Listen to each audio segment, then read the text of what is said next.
अमरावती नगरपालिका परिषद और नगर पंचायत मतदान प्रक्रिया को लेकर राज्यसभा सांसद डॉक्टर अनिल बोंडे ने मीडिया से बातचीत की और इस दौरान उन्होंने मतदाताओं से अपील करते हुए कहा कि प्रथम मतदान करें। उन्होंने कहा कि सुंदर शहर के विकास के लिए मतदान करना आवश्यक है।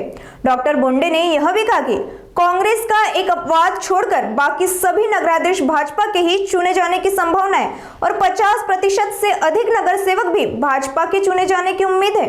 आइए सुनते हैं आगे और क्या कुछ कहा डॉक्टर अनिल बोंडे ने।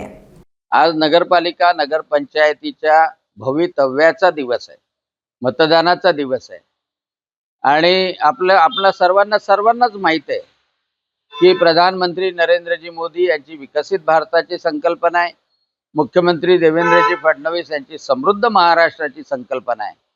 मग या संकल्पनेपासून आपलं शहर वंचित न ठेवता आपलं शहरही समृद्ध झालं पाहिजे, सुंदर झालं पाहिजे, स्वच्छ राहिलं पाहिजे आणि सुरक्षित राहिलं पाहिजे, यासाठी आपल्याला निवड करायची आहे।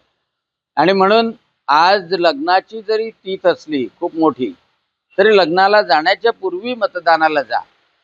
आणि मुख्यमंत्री देवेंद्रजी फडणवीस ज्याप्रमाणे महाराष्ट्राला समृद्ध करतात आहे त्याप्रमाणे आपल्या शहराला समृद्ध करण्यासाठी जे भारतीय जनता पक्षाचे नगराध्यक्ष आणि नगरसेवक आहे त्यांना मतदान करून पवित्र कार्य आपलं पार पाडा, एवढं माझं सांगणं आहे। कारण पूर्ण 5 वर्षापर्यंत नाहीतर आपल्याला कधी कधी पश्चाताप करावा लागतो आणि मग आम्हाला निधी मिळत नाही, आमचा विकास होत नाही, नगराध्यक्ष खर्च करत नाही, असं आपण तक्रार करत राहतो। आणि म्हणून एका शिस्तीनं वाढलेल्या पक्षातले हे नगरसेवक आणि नगराध्यक्ष आपल्या भवितव्यासाठी आपण निवडावं, एवढीच माझी विनंती राहणार।